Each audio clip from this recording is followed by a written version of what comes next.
आज भी मैं मैडम अमृता के ऑफिस में बैठी हुई थी जब दो औरतें दरवाजे पर आई। उनमें से एक औरत का पेट बढ़ा हुआ था। जाहिर है हमारे क्लिनिक में प्रेग्नेंट औरतें ही आती थी। मैं उसे देखकर खड़ी हो गई क्योंकि उसके साथ मौजूद बूढ़ी औरत मेरी जानने वाली थी। मैं उसे काफी सालों से जानती थी। मैंने पहले भी उसके साथ काफी साल गुजारे थे। ये हमारी किराएदार हुआ करती थी। विधवा थी। इसने अपने बेटे को बहुत मुश्किलों से पढ़ाया था। लेकिन आज जब वो एक मॉडर्न लड़की के साथ क्लिनिक के अंदर दाखिल हुई तो उसे देखकर मैं हैरान रह गई थी, क्योंकि वो लड़की बहुत ही मॉडर्न थी। लेकिन ये उसकी बेटी तो किसी तरह से भी नहीं लगती थी। उसने भी मुझे देखकर खुशी का इजहार किया था। फिर ये लोग मेरे पास आए और मुझसे उस लड़की ने बड़ी ही हीनता भरे अंदाज में पूछा, नर्स, तुम्हारी डॉक्टर कहाँ है? तुम तो शक्ल से ही कोई दाई लगती हो। उसने आते ही मेरी बेइज्जती की, लेकिन मैंने बर्दाश्त करते हुए कहा कि डॉक्टर अमृता अंदर अपने कमरे में है। वो किसी पेशेंट को चेक कर रही है। थोड़ी देर बाद आप उनके पास जा सकती हैं। उसने मेरी बात का कोई जवाब नहीं दिया। थोड़ी देर बाद डॉक्टर साहिबा ने दूसरे पेशेंट को अंदर बुलाया तो उसकी सास यानी कि मेरी सहेली भी अंदर जाने लगी, क्योंकि मुझे अंदाजा हो चुका था कि ये मॉडर्न सी लड़की मेरी सहेली की बहू है। लेकिन जैसे ही वो अंदर जाने लगी तो उस लड़की ने पलटकर मुझे एक अजीब बात कही। वो बोली, ये मेरी नौकरानी है, इसको अपने पास रखो। मैं थोड़ी देर के बाद खुद बाहर आऊंगी तो मैं घर चली जाऊंगी। उसने अपनी सास को मेरे सामने नौकरानी बोल दिया था, जबकि मैं 100% यकीन से कह सकती थी कि ये उसकी सास थी। उस लड़की के अंदर जाने के बाद मैंने अपनी सहेली विमला से पूछा, विमला, क्या ये तुम्हारी बहू है या तुम सच में इसकी नौकरानी हो? विमला की आंखों में आंसू आ गए। वो आंखों में आंसू भरे मुझसे कहने लगी, बहन, तुझे क्या लगता है कि मैं इन लोगों के घर में नौकरी करूंगी? मैं तो एक बड़े खानदान से संबंध रखती हूँ। बस गुर्बत ने हालात की चक्की में पिसने पर मजबूर कर दिया, वरना तो मैं कभी भी इस तरह कहलाने के लायक नहीं थी। और ये लड़की मेरी बहू है, लेकिन क्या करूं, मॉडर्न इतनी है कि उसे मैं गवार और अनपढ़ लगती हूँ। इसलिए मुझे अपने किसी जानने वाले से नहीं मिलवाती है, क्योंकि फिर उसे शर्म आती है, सिर्फ इसलिए कि मैं इसकी तरह मॉडर्न कपड़े नहीं पहन सकती। इंसान को दुनिया और अपनी उम्र का भी तो ख्याल रखना पड़ता है। मैं अभी इस उम्र में नहीं कि ऐसे कपड़े पहन सकूं। ना ही मुझे अंग्रेजी आती है, और इसी वजह से मेरी बहू जब भी कहीं मुझे साथ लेकर जाती है तो लोगों को यही कहती है कि ये मेरी कामवाली और नौकरानी है। मुझे बहुत दुख होता है बहन, लेकिन मैं क्या करूं? अपने बेटे की खुशी के लिए चुप हूं। अगर मुझे अपने बेटे की परवाह न होती तो यकीन मानो मैं इस औरत को एक भी दिन बर्दाश्त नहीं करूंगी। मेरा दिल भी नहीं मानता कि मैं ऐसी किसी लड़की के साथ रहूं जो मुझे नौकरानी समझती हो। सास का दर्जा तो माँ की जगह होता है, लेकिन ये लड़की तो मुझे कुछ समझती नहीं। इसकी नजर में मैं दुनिया की सबसे घटिया औरत हूँ, और ये बहुत ही ज्यादा खूबसूरत और पढ़ी लिखी है। तुम फिक्र मत करो, परेशान होने से कोई परेशानी दूर नहीं होती। तुम इसको आहिस्ता आहिस्ता समझाओ कि बड़ों की इज्जत क्या चीज होती है। मैं क्या समझाऊं? जब मेरी बेटी ने ही मोहब्बत की शादी कर ली तो इसमें मेरा क्या कसूर है? मैं जितनी भी कोशिश करूंगी वो बेकार ही जाएगी। दफा करो, जैसा ये सोचती है सोचने दो। अच्छा ही है कि मेरे कांधे पर ज्यादा जिम्मेदारी का बोझ नहीं आएगा। अभी हम ये बातें कर ही रहे थे कि वो लड़की क्लिनिक से बाहर निकल आई।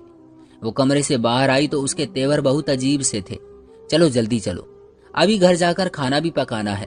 तुम तो जहां बैठती हो गप्पे मारने लग जाती हो। उसने अपनी सास को बहुत ही बदतमीजी से कहा था। मेरा तो अपनी सहेली को इस तरह जलील और बदनाम होता देखकर दिल दुख गया। मैंने उसकी बहू से कहा, बेटा जरा मेरे पास आकर बैठो। उसे लगा कि शायद मैं किसी डॉक्टरी मामले के बारे में बात करूंगी, लेकिन जैसे ही वो मेरे पास आई मैंने उसके हालचाल पूछने के बाद उसे कहा, मैं इस औरत को जानती हूँ। ये हमारे साथ किराएदार बनकर रहती थी। अब तो हम लोग नई जगह पर शिफ्ट हो गए हैं, लेकिन मैं इसके सारे हालात जानती हूँ। इसकी जवानी मेरे साथ ही गुजरी है बेटी। मुझे पता है कि इसने अपने बेटे को कितनी ज्यादा मुश्किल से पढ़ाया है। पढ़ा लिखा कर जब माँ अपने बेटे की शादी करती है तो उसकी यही इच्छा होती है कि बहू उसकी सेवा करे, लेकिन तुम तो अपनी सास को नौकरानी कह रही हो। बेटी, ये तो बहुत बुरी बात है। अगर तुम्हें अपनी सास का श्राप लग गया ना तो तुम कहीं की नहीं रहोगी। बेहतर है कि तुम अपनी सास से माफी मांग लो। इसके साथ ऐसा व्यवहार ना रखो कि इसका दिल दुख जाए। ये एक बेचारी और विधवा औरत है, तुम्हें एहसास करना चाहिए। मेरी बात सुनकर वो लड़की गुस्से से आग बबूला हो गई और बोली, तुम अपने काम से काम नहीं रख सकती? अगर तुमको आने वाले पेशेंट के साथ ऐसी ही जाती जिंदगी के बारे में बातें करनी होती है तो तुम उनके घर चली जाया करो। अगर मैंने तुम्हारी शिकायत लगा दी तो तुम्हारे साथ बहुत बुरा होगा। मैं यहाँ पर पैसे देकर अपना इलाज करवाने के लिए आई हूँ, तुम्हारी बकबक सुनने नहीं आई हूँ। मैं तो हैरान थी कि विमला की बहू कितनी बदतमीज और मुंहफट थी। विमला की आंखों में भी आंसू थे, लेकिन मैंने उसे कुछ नहीं कहा। सोचा कि जब मैं उसके घर जाऊंगी तो अच्छे से बात करूंगी। खुशकिस्मती से उसी शाम जब मैं घर पहुंची तो मैंने देखा कि विमला वहां वॉक के लिए निकली हुई थी। उसके हाथ में टमाटर और प्याज भी थी। उसे देखकर मैं उसकी तरफ गई तो वो भी मेरी तरफ पलटी और कहने लगी कि मैं तो इसी कॉलोनी में रहती हूँ। मैंने कहा कि मेरा घर भी यही है। हम दोनों एक दूसरे से मिलकर बहुत खुश थे। उसने मुझे अपने घर आने को कहा तो वो बहुत परेशान लग रही थी। मैंने कहा मैं जरूर तुम्हारे घर आऊंगी। जब तुम्हारा पोता इस दुनिया में आ जाएगा तो मैं तब मिठाई लेकर आऊंगी। तो वो कहने लगी कि मेरा पोता कल परसों ही इस दुनिया में आने वाला है, क्योंकि मेरी बहू के आखिरी दिन चल रहे हैं। लेकिन ये सब डॉक्टर की मदद से ही होगा। उसे तो किसी दाई वगैरह पर भरोसा नहीं, वरना यकीन मानो जितना मुझे दाई पर यकीन है इतना किसी डॉक्टर भी नहीं है। उसकी बात सुनकर मैं भी परेशान हो गई थी। डॉक्टर अमृता हाँ बहुत ज्यादा पढ़ी लिखी है, उनका तजुर्बा भी है और वो मुझसे ज्यादा भी जानती है, लेकिन वो बस मरीजों को बिना वजह दवाइयां लिख देती है। मुझे बात पसंद नहीं थी, पर खैर आजकल के लोगों को डॉक्टर पर भरोसा ज्यादा और दाई पर कम होता है। इसलिए मैंने विमला से यही कहा कि तुम अपनी बहू को डॉक्टर अमृता के पास लेकर आना, क्योंकि उससे अपॉइंटमेंट लेकर जा चुकी है। हम लोग बातें कर ही रहे थे कि विमला अपने घर चली गई। अगली सुबह उसने मेरे घर के दरवाजे की कुंडी बजाई। वो बहुत ज्यादा हड़बड़ी में लग रही थी। मैंने दरवाजा खोला तो उसके हाथ पांव फूले हुए थे। क्या हुआ है, मैंने उससे पूछा तो वो कहने लगी, मेरी बहू का आखिरी वक्त आ गया है, ऊपर वाले के लिए जल्दी मेरे घर चलो और मेरी बहू को अस्पताल लेकर जाओ। मेरा बेटा ऑफिस चला गया है, हमें नहीं पता था कि ये वक्त इतनी जल्दी आ जाएगा, वरना मैं ना कोई बंदोबस्त कर लेती। मेरी बहू तो मुझे अपने बारे में कुछ भी नहीं बताती, इसलिए मुझे उसके बारे में एक भी बात नहीं पता। तुम ऊपर वाले के लिए मेरे साथ मेरे घर चलो, वरना वो बेचारी मर जाएगी। वो दर्द से चीख रही है। उसकी बात सुनकर जल्दी जल्दी मैं उसके साथ चल पड़ी। मैं सब कुछ भूल भाल गई थी। मुझे उस लड़की का व्यवहार भी याद नहीं रहा था। याद होता भी तो ऐसे वक्त में कभी भी उसके साथ कोई जिद या अपने दिल में उसके लिए नफरत न रखती। लेकिन जैसे ही मैं अपनी सहेली विमला के घर पहुंची तो मैंने उसकी बहू को एक गाड़ी में बैठाया और हम लोग अस्पताल की तरफ चल पड़े। विमला की बहू जिद करने लगी कि मुझे डॉक्टर अमृता के पास ही जाना है, इसलिए हम लोग प्राइवेट क्लिनिक में आ गए। हालांकि मेरे ख्याल से ऐसे केस सिर्फ और सिर्फ बड़े अस्पताल में हल होने चाहिए। बहरहाल विमला की बहू की इच्छा पर मैं उसे क्लिनिक ले आई। डॉक्टर अमृता क्लिनिक पर मौजूद थी। उन्होंने लड़की को दर्द की दवा दी, जिसे खाकर उसे थोड़ा होश आया और अब वो बातचीत करने के काबिल हो गई थी। उस लड़की ने फौरन अपना फोन मांगा और अपनी माँ को कॉल मिलाने लगी। वो अपनी माँ को लगातार फोन मिला रही थी। जैसे ही उसकी माँ ने कॉल उठाई तो विमला की बहू अपनी माँ पर भी ऊंची आवाज में चिल्लाने लगी, माँ आप कहाँ हैं? मैं कितनी देर से आपको कॉल कर रही हूँ, जल्दी डॉक्टर अमृता के क्लिनिक पर आ जाइए, मेरा वक्त आ गया है। उसने कहकर फोन बंद कर दिया। डॉक्टर अमृता ऑपरेशन की तैयारी करने लगी। तकरीबन 10 मिनट ही गुजरे थे कि बाहर गाड़ी ने हॉर्न दिया। डॉक्टर अमृता के क्लिनिक के बाहर उस लड़की की माँ आ चुकी थी। मैं उसे लेने के लिए बाहर पहुंची तो देखा वो तो एक बहुत ही मॉडल औरत थी, जिसकी उम्र 35 साल से ज्यादा नहीं लगती थी। यानी उसने खुद को इतना बना संवार रखा था कि वो बुढ़ापे में भी जवान नजर आ रही थी। मैंने उसे अंदर आने को कहा तो वो लटकती मटकती अंदर आई और अपनी बेटी के कमरे में फौरन चली गई और साथ ही अपनी बेटी की सास को बहुत नफरत से देखते हुए बोली, आप बाहर ही रुकें, मैं सब कुछ देख लूंगी। सास को बाहर छोड़कर वो अंदर चली गई। मैंने विमला से पूछा कि तुम कैसी बहू लाई हो, तो उसकी आंखों में आंसू भर आए। फिर कहने लगी कि बस मैं तुम्हें क्या बताऊं, मेरे बेटे ने ये पसंद की शादी की है। ये लड़की उसने अपने ऑफिस में पसंद की है और ये लड़की उम्र में भी मेरे बेटे से 2-3 साल बड़ी है, लेकिन अमीर थी, मॉडर्न थी। मेरा बेटा कहता है कि इसने मेरी मोहब्बत में अपनी इतनी अच्छी जिंदगी छोड़ी है, इसलिए मैं इसकी कदर करता हूँ। लेकिन उसे इस बात की बिल्कुल भी परवाह नहीं कि उसकी माँ ने उसके लिए क्या क्या किया, क्या क्या छोड़ा, पूरी दुनिया ही छोड़ दी। मेरा तो दिल करता है बहन, अब मैं सचमुच अपने भगवान के पास चली जाऊं। मेरा दिल इतना दुखा हुआ है कि मैं तुम्हें बता नहीं सकती। हर रात मैं अपने पति को याद करके रोती हूँ। अगर मेरा पति जिंदा होता तो मैं अपने बेटे की मोहताज ना होती। मेरा दिल बुरी तरह जख्मी है। मैं कभी सोच भी नहीं सकती थी कि मेरा बेटा इतना पत्थर दिल निकलेगा। विमला की आंखों में आंसू देखकर मैं भी कांप गई थी। जो बहू अपनी सास की आंखों में आंसू लाए, उससे बदकिस्मत और बेगैरत और बेहया बहू कौन हो सकती है। मैंने उसकी बहू को खूब गालियां दी, लेकिन वो फिर भी परेशान थी और रो रही थी। कहने लगी कि इस सब से कुछ नहीं होगा, अब जो मेरी किस्मत में लिखा है वो हो गया है। बस अब तो सारी जिंदगी इसी तरह गुजार दूंगी। पता नहीं कब यही अफसोस करते करते मैं इस दुनिया से चली जाऊंगी। कोई बात नहीं, मेरा भगवान मेरे साथ है, आगे तो मुझे तकलीफ नहीं होगी। जितने दुख मैंने इस दुनिया में सह लिए, ऊपर वाला जरूर मुझे इस बात का इनाम देगा। उसकी बातें सुनकर मैं खामोश हो गई। इतने में लेबर रूम के अंदर कार्रवाई शुरू हो गई थी। डॉक्टर अमृता पेशेंट का ऑपरेशन करना शुरू हो गई थी, जबकि लड़की की माँ बड़ी बेचैनी से कमरे से बाहर आई और टहलने लगी। उसने आते ही अपनी बेटी की सास से बहुत ही गुस्से में कहा, ऊपर वाले से प्रार्थना करो मेरी बेटी का ऑपरेशन सही सलामत हो जाए, उसका बच्चा इस दुनिया में आ जाए, तो मुझसे ज्यादा खुश कोई नहीं होगा। हाँ, मेरा तो आशीर्वाद है इसके साथ, विमला ने बड़े दुखी अंदाज में कहा था। थोड़ी देर के बाद वो औरत बड़ी बेचैनी से लेबर रूम के अंदर दोबारा चली गई। उसके चेहरे पर हवाइयां उड़ी हुई थी, जबकि डॉक्टर अमृता जब बाहर आई तो उनका चेहरा भी खामोश सा था। मैंने उनसे पूछने की कोशिश की, लेकिन उन्होंने मुझे चुप रहने का इशारा किया। माँ और बेटी दोनों के चेहरे देखने वाले थे। मुझे पता नहीं चल रहा था कि जो बच्चा अभी अभी पैदा हुआ है वो कहाँ गया। मैं इंतजार करके खुद अंदर कमरे में चली गई। लड़की की माँ ने विमला को अंदर आने से रोक दिया और कहने लगी कि आप बाहर ही रुकें। मैं तो सफाई का बहाना बनाकर अंदर चली गई, लेकिन मैंने देखा कि वो पैदा होने वाला बच्चा कहीं भी मौजूद नहीं था। डॉक्टर अमृता ने मुझे पूरी बात नहीं बताई थी। लड़की की माँ खामोश सामने स्टूल पर बैठी हुई थी, जबकि लड़की का मुंह उतरा हुआ था। क्या हुआ, बच्चा तो ठीक है ना? वो औरत मुझ पर बरस पड़ी। तुम तो यहाँ सफाई करने आई थी, लगता है कि तुम विमला के लिए इस कमरे की तोह लेने आई हो। कि यहाँ क्या हुआ है? नहीं, मैं यहाँ तोह लेने नहीं आई, मेरा तो ये रोज का काम है। मुझे तुम दोनों माँ बेटी में कोई फालतू की दिलचस्पी नहीं है। मैं उनको ये बातें सुनाकर बाहर आ गई थी। विमला तो उनके आगे मजबूर हो गई, लेकिन मैं नहीं। मैंने आकर विमला से कहा, वो लोग तो बच्चे के बारे में कोई बात नहीं कर रहे हैं, लेकिन तुम अंदर जाओगी तो शायद तुम्हें बता दें। अरे मुझे कहाँ बताएंगे, मेरा बेटा भी अभी तक नहीं आया, मेरे पास उससे बात करने का भी कोई तरीका नहीं है। और देखो, उसकी पत्नी ने भी उसे फोन करके नहीं बुलाया, जबकि उसके पति का इस वक्त यहाँ पर मौजूद होना बहुत जरूरी है। मैंने कहा कि तुम्हारा बेटा यहाँ पर मौजूद होना चाहिए। रुको, मैं उसे फोन करती हूँ, तुम मुझे उसका नंबर दे दो। मेरे पास तो नंबर भी नहीं है, नंबर मेरी बहू के पास है, तुम जाकर उससे पूछो। मैं फिर कमरे में चली गई ढीठ बनकर, क्योंकि मुझे विमला का बहुत ख्याल था।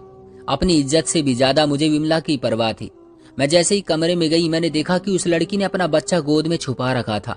वो उसे ऐसे देख रही थी जैसे कोई खजाना हो, लेकिन मैंने उससे जब बात की तो उसने फौरन अपने बच्चे को छुपा लिया और चौंक कर मेरी तरफ देखा। क्या बात है नर्स, तुम बार बार इस कमरे में क्यों आ रही हो? हम लोगों ने इस कमरे का किराया दिया हुआ है, तुम्हारा कोई काम नहीं बनता यहाँ पर। मैं इसलिए आई हूँ क्योंकि मुझे विमला ने भेजा है। हाँ, मुझे अच्छी तरह पता है तुम उसकी चमची हो। क्या कहने के लिए भेजा है? उस बुढ़िया को आराम नहीं आता, ये लड़की अभी भी बाज नहीं आई थी। मुझे तुम्हारे पति का नंबर चाहिए, उसको अब यहाँ होना चाहिए। वो मेरा पति है, तुम्हारा नहीं। वो लड़की पट पट बोलती जा रही थी। मुझे जब उसे बुलाना होगा तो मैं खुद फोन कर लूंगी, तुम्हें बार बार आकर मुझे डिस्टर्ब करने की जरूरत नहीं है। पहले ही बहुत परेशान हूं मैं। क्यों भाई, क्यों परेशान हो? हमें तो बताओ, हम यहाँ तुम्हारी परेशानी हल करने के लिए ही तो खड़े हैं। मैंने कहा ना, मुझे तुम्हारी किसी मदद की जरूरत नहीं है, दफा हो जाओ यहाँ से। मैं हैरान थी कि कितनी बदतमीज है, जिसको इस बात का भी एहसास नहीं था कि मैं यहाँ पर उसके लिए खड़ी हूँ। मैं चुपचाप बाहर आ गई और आकर विमला को बताया कि तुम्हारी बहू के तेवर बहुत ही बिगड़े हुए हैं। पता नहीं उसे क्या परेशानी है, बस सबको खाने को दौड़ रही है। शाम तक डिस्चार्ज होकर यहाँ से चली जाएगी और तुम्हारा बेटा भी घर आ जाएगा, तो फिर बाकी मामले देख लेना। चलो सही है, मुझे तो वैसे भी ये कुछ नहीं समझती। भगवान करे ये मेरे बेटे से अपने दुख दर्द, अपनी सारी तकलीफ बांट ले, ताकि मेरी फिक्र और परेशानी भी कम हो। इतना कहकर विमला तो अपने घर चली गई। लेकिन मैं ये सोचने लगी कि आखिर उस लड़की के बेटा या बच्चे में जो भी पैदा हुआ, ऐसी क्या परेशानी थी कि वो हमसे भी छुपा रही थी। कम से कम उसे अपनी सास और अपनी डॉक्टर को तो इस बच्चे के बारे में बताना चाहिए था। मेरे पास डॉक्टर अमृता के घर का नंबर नहीं था, सिर्फ क्लिनिक का नंबर था, इसलिए मैं उनसे भी पूछ नहीं सकी। विमला के साथ मैं भी घर चली आई। मैंने सोचा शाम को जाकर विमला के घर में पता करूंगी कि उसके पोते की सेहत कैसी है। शाम हुई तो मैंने सोचा कि खाली हाथ घर जाने की बजाय मिठाई का एक डब्बा भी ले चलूं। आखिर उसके घर में एक खुशी की खबर आई है, मुझे उसके साथ जाना चाहिए। मैंने करीबी बेकरी से 1 किलो मिठाई ली और विमला की घर की तरफ चल पड़ी। घर के दरवाजे पर कुंडी बजाते ही विमला ने इस तरह दरवाजा खोला जैसे वो पहले से ही मेरे इंतजार में बैठी थी। मुझे देखकर उसकी आंखों में चमक भर आई। ऊपर वाले का धन्यवाद है कि तुम आ गई हो। अभी तक वो अपने कमरे में ही है, मैं उसकी वजह से बहुत परेशान हूँ। अरे कोई बात नहीं, मैं आ गई हूँ, मैं उसे तसल्ली भी दूंगी और अगर मेरी किसी मदद की जरूरत हुई तो भी मैं हाजिर हूँ। इतना कहकर मैं अंदर आई, लेकिन जैसे ही मैं उसकी बहू के कमरे में गई तो उसने फिर से अपने बेटे को छुपा लिया। लगता था जैसे वो उसे सबसे छुपा रही हो, वो उसे किसी को दिखाना नहीं चाहती हो। मैं हैरान थी कि अब तो उसे ऐसा नहीं करना चाहिए था। बच्चे की पैदाइश को 10-12 घंटे गुजर चुके थे। इतने में घर के दरवाजे पर कुंडी बजी तो विमला ने जाकर दरवाजा खोला। उसका बेटा घर आ गया था। विमला ने अपने बेटे का माथा चूमकर उसे पोते की खुशखबरी सुनाई। उसे तो यकीन ही नहीं आ रहा था। कहने लगा कि माँ, आपने मुझे पहले क्यों नहीं बताया? मैं कब से इस दिन का इंतजार कर रहा था। आपने तो कहा था 1 हफ्ते बाद की तारीख है, फिर ये सब अचानक कैसे हो गया? वो ये सब कहता अंदर आया। मैंने भी उसे बधाई दी। वो मुझसे 2-4 बातें करके बड़ा परेशान और उलझा हुआ लगा और बेचैन भी लग रहा था। वो बोला कि आंटी, आप नाराज मत होना, लेकिन अभी मुझे अपनी बेटी के पास जाना है। मैं क्यों नाराज होंगी बेटे, भला ये तो तुम्हारी खुशी का दिन है। जाओ, उसे बधाई दो और अपनी खुशियां मनाओ। बल्कि मैं भी तुम्हारे साथ ही चलती हूँ, अगर तुम्हें बुरा ना लगे तो। हाँ हाँ, आप भी आ जाइए, क्यों नहीं। इतना कहकर मैं और वो दोनों कमरे में चले गए। लेकिन उस लड़के की पत्नी का मुंह इस तरह बना हुआ था जैसे कि उसने बच्चे को नहीं बल्कि किसी और चीज को जन्म दिया हो। तुम लोग क्या बार बार मेरा बच्चा देखने कमरे में आ जाते हो? आप भी यहाँ से चले जाएं। ये बच्चा मेरा है। इसे 9 महीने मैंने अपने पेट में रखकर जन्म दिया है। मैं जिसे चाहूंगी दिखाऊंगी और जिसे नहीं चाहूंगी नहीं दिखाऊंगी। ये क्या बात हुई? क्या हो गया है तुम्हें? खुशी का मौका है, लाओ मुझे मेरे बेटे का चेहरा दिखाओ। मैं बहुत बेचैन हूँ। ऐसे मत करो, मुझे मत तड़पाओ। इतना कहकर उसके पति ने हाथ आगे बढ़ाया तो लड़की ने उसका हाथ झटक दिया और गुस्से से बोली, मैंने कहा ना, मैं अपना बच्चा किसी को नहीं दिखाऊंगी। ये सिर्फ मेरा बेटा है। इतना कहकर उसने बच्चे को अपनी बाहों में छुपा लिया, जबकि वो लड़का हक्का बक्का उसे देखने लगा। विमला भी हैरान परेशान थी। बेटी, हम अपना पोता देख कर ही रहेंगे, तुम हमें इसे देखने से रोक नहीं सकती। हमारा हक है उसे देखना। ये कहकर विमला भी आगे बढ़ी, मगर उस लड़की ने तो बड़े ही गुस्से से उसका हाथ दोबारा पीछे झटक दिया था। लेकिन अब दोनों माँ बेटा बहुत ज्यादा परेशान हो गए थे। लड़के ने किसी तरह अपनी पत्नी के हाथ से वो बच्चा छीन लिया और उस पर नजर पड़ते ही उसके चेहरे से भी हवाइयां उड़ गई, जबकि लड़के का चेहरा शर्म से झुका हुआ था। हे भगवान, मुझे माफ कर दे। इतना कहकर वो लड़का नीचे जमीन पर बैठ गया, जबकि लड़की की आंखों से भी टूटे हुए आंसू गिरने लगे। ऐसा लगता था जैसे वो कब से अपने आंसुओं को रोक कर बैठी है। विमला भी आगे बढ़ी। उसने भी बच्चे को देखा। सबके चेहरे की हवाइयां उड़ी हुई थी। एक मैं रह गई थी। फिर मैंने भी उस बच्चे को देखा तो मेरे रोंगटे खड़े हो गए। मुझे उस वक्त विमला का चेहरा याद आ गया, जो कि बालों से भरा होता था। विमला ने मुझे कल परसों ही बताया था कि उसकी बहू हर वक्त उसे यही कहती है कि माँ, तुम्हारे मुंह पर दाढ़ी है, मैं तुम्हें अपनी दोस्तों से नहीं मिलवा सकती, तुम बहुत ही गंवार लगती हो। तुमने कभी अपने चेहरे की भी सफाई नहीं की। तुम जैसी गंदी गंवार औरत को मैं अपनी दोस्तों से नहीं मिलवा सकती और उन्हें नहीं बता सकती कि ये मेरी सास है, ये मेरे पति की माँ है। जबकि अब पैदा होने वाले बच्चे के न सिर्फ चेहरे पर बल्कि जिस्म पर भी बहुत लंबे लंबे बाल थे, जो कि काले और घने थे। ये देखकर बिमला की बहू को अपनी सास से की हुई बदतमीजी याद आई थी। लेकिन अब इस बात का कोई फायदा नहीं था, क्योंकि ऊपर वाले की तरफ से उसे सजा इस तरह मिल चुकी थी। मुझे तो इतनी परेशानी आज से पहले कभी नहीं हुई। लेकिन ये सब देखकर एक बात मैं समझ गई थी कि प्रताड़ित औरत का श्राप जरूर लगता है। तो कभी भी किसी ऐसी बेबस विधवा औरत का दिल नहीं दुखाना चाहिए जिसका श्राप दुनिया को भी हिला दे। दोस्तों, ये थी हमारी आज की कहानी। उम्मीद करते हैं कि आपको पसंद आई होगी। वीडियो को लाइक करके चैनल को सब्सक्राइब कर लीजिएगा और हाँ, कमेंट बॉक्स में अपनी राय जरूर दीजिएगा। मिलते हैं अगली वीडियो में, तब तक के लिए धन्यवाद।